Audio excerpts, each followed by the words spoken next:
चलिए any text book exercise number 1.4 sets में आपका नाम ये है, तो हम सॉल्यूशन कर रहे हैं इसका। ए इज इक्वल टू आपका देखो 1 2 3 4। Now B is equal to आपका 2 4 नहीं सॉरी 3 4 होगा 3 3 4 5 6 और सी इक्वल टू आपका 5 6 7 8 और डी इक्वल टू आपका 7 8 9। इन नंबर्स से कोई फर्क नहीं पड़ता, क्योंकि अब आप कर रहे हैं ऑपरेशंस। ऑपरेशंस में सबसे पहले आपका आपके हिसाब से देखो, इसमें सिर्फ यूनियन ही है और the meaning of union is combine या एडिंग, ये हो एंड इसको वैसे लैंग्वेज में आपका पावर कहा। अभी हम क्या करेंगे, पहले इनका आंसर देंगे और उसके बाद हम एक्स्ट्रा क्या कर सकते हैं इसमें वो भी हम देखेंगे, ठीक है।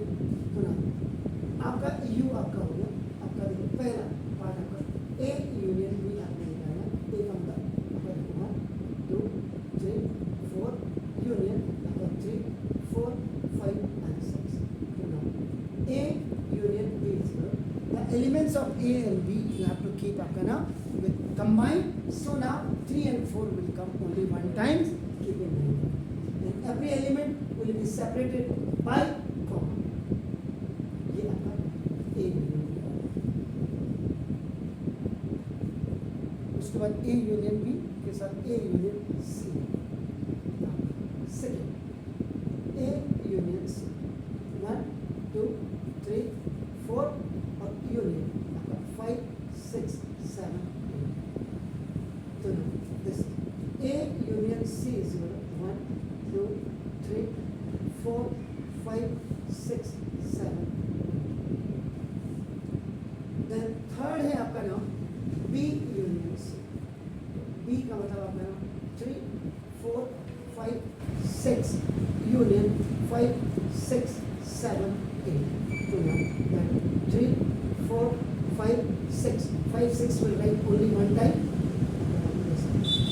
This is the B union C।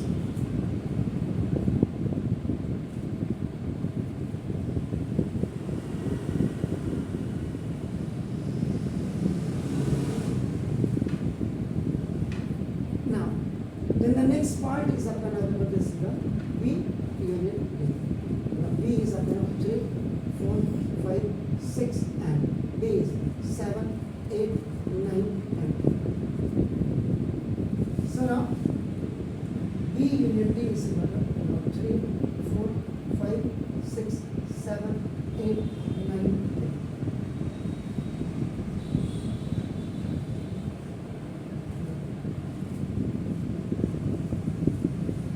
Then आपका now then the next part is A union B union C।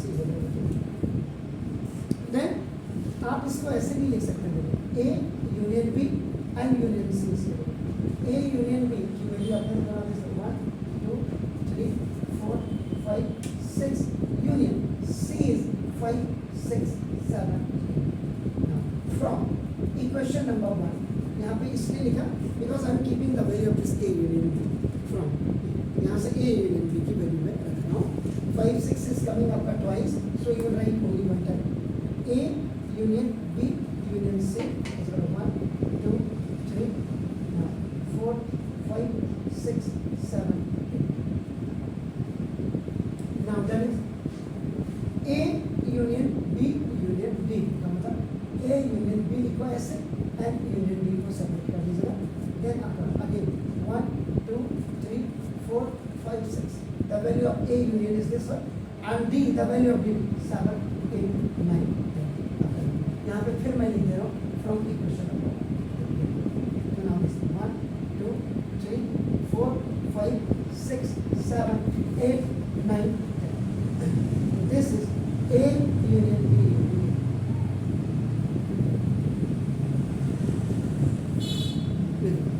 Now इसके बाद नेक्स्ट वन इज आपका नाम 7 B union C union B union C union B इसी को B union C को ऐसे लिख दीजिए यूनियन B। आप C यूनियन D को भी लिख सकते हैं एक साथ, that is up to you. तो the value of B union C now 3 4 this 5 6 7 8 and union the value of D is 7 8 9 10. So now this B union C union D is equal now 3 4 5 6 7 8 9 10. This is coming twice, so you write ये तो हमारे जितने ये part इसमें बोले थे हमने इतने कर दिए। अब हमें किताब की कोई जरूरत नहीं है, आपने प्रैक्टिस करनी है। We are doing the practice. एक एक चीज में आपको, तो अब हम इसमें क्या कर सकते हैं, हम इसमें a माइनस बी निकाल सकते हैं। a माइनस बी निकालने का मतलब देखो आपका 1 2 3 4 माइनस, यानी कि this is called the difference है minus this is 3 4 5 6.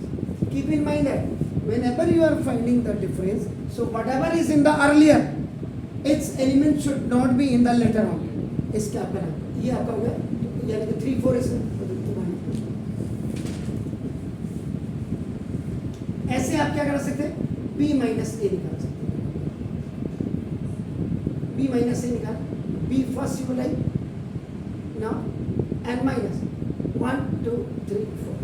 So now means b minus a means whichever is written आपका फॉर्मूला जो पहले लिखा है उसके एलिमेंट दूसरे में नहीं होने चाहिए।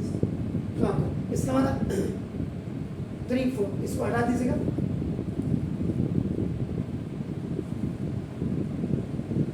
ये हो गया। ठीक है, कहीं दिक्कत तो नहीं आई?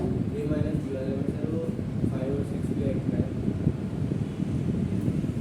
a माइनस बी का मतलब a के एलिमेंट b में नहीं होने चाहिए।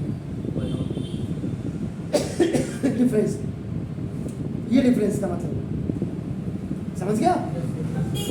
और b माइनस a का मतलब b के एलिमेंट a में नहीं होने चाहिए।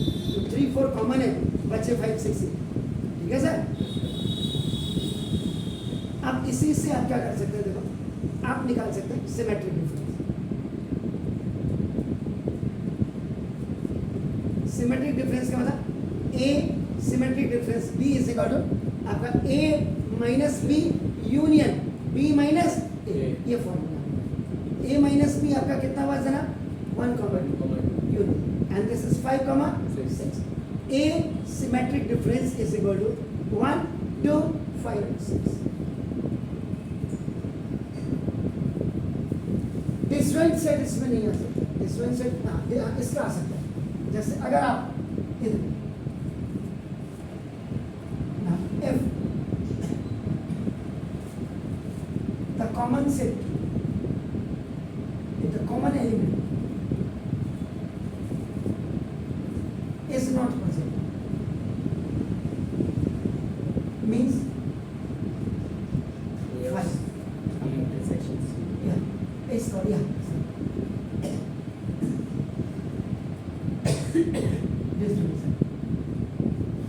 A और B में नहीं आए, आपने बिल्कुल सही बोला।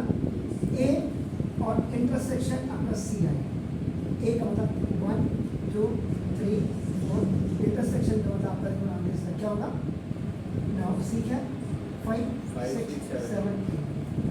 इनमें no common elements are no common elements are इसका मतलब आपका क्या हो गया, A इंटरसेक्शन C आपका 5 हो गया। ये आपका डिस्जॉइंट सेट। तो डिस्जॉइंट सेट में आपका कभी भी कॉमन नहीं होना चाहिए, तो आपका खाली 5 आना चाहिए। आपने हमने डिफरेंस निकाल दिया, सिमेट्रिक डिस्जॉइंट आपने निकाल दिया। ठीक है, अब हमने निकालना है कॉम्प्लीमेंट। आप घर जाकर के क्या हो सकता है, मैंने तो A और C का निकाला, आप A और D का निकाल सकते हैं, आप B और D का निकाल सकते हैं। आप समझ गए?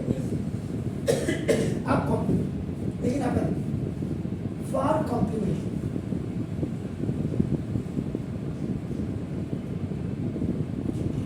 Universal set is required, universal set is required. बिना यूनिवर्सल सेट के आपका कॉम्प्लीमेंट कभी भी नहीं निकलेगा, ये याद रखिए। इसका मतलब एक हम लेट हम कर देते हैं, एक यूनिवर्सल सेट को 1 2 3 4 5 6 7 8 9 10 हमने यूनिवर्सल सेट किया। अब आप आराम से जान सकते हैं एक कॉम्प्लीमेंट के बाद यू माइनस डिफरेंशिएट और इसमें सेम है, सेम, बस डिफरेंशिएट में यूनियन सेट, यूनिवर्सल सेट है। कीप इन माइंड 1 2 3 4 5 6 7 8 9 और माइनस एक का मतलब होगा क्या है 1 2 3 और 4, बिल्कुल लाइक ए डिफरेंशिएट आपका नाम, which one is आपका नाम find out in the another one, you will not write in that. सुना A complement is equal to इनको निकाल करके आपका नाम जो आपका 6 7 8 9 10 और 5 भी ये आपका कॉम्प्लीमेंट।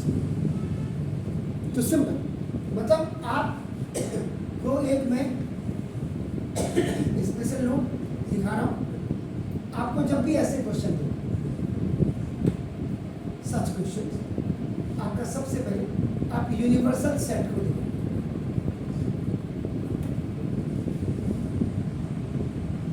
अब ये ठीक है, जैसे उसने सवाल दिया हम तो वैसे करेंगे, लेकिन हम कह रहे हैं कि एक्स्ट्रा में हमारा बच्चा कितना जानता है, या मैंने आपको एक्स्ट्रा क्या पढ़ाया। मेरा काम एनसीईआरटी तक ही नहीं है जाना, और वो बेवकूफ टीचर है जो खाली मैंने कहा एनसीईआरटी खत्म कर देते हैं ना, हमने तो आपको कॉम्पिटिटिव लेवल भी जनरेट करके देना है।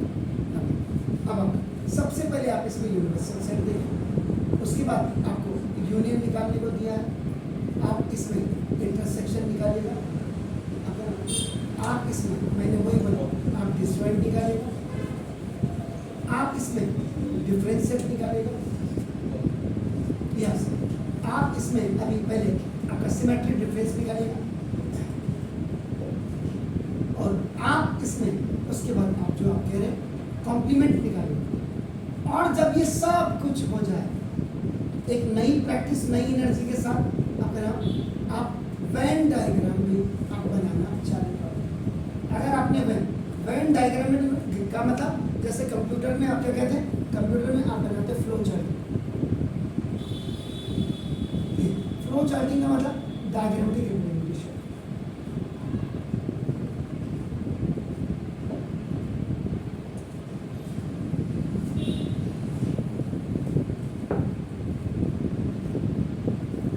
इसका मतलब आप परफेक्ट हो गए सेट में, कॉम्पिटिटिव लेवल आपका बिल्कुल जनरेट होकर के आपके सामने आ गया।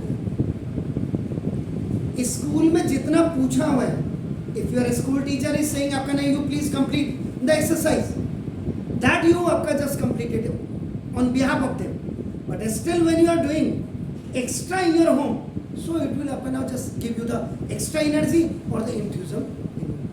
ये आप जरूर प्लीज पहले तो आप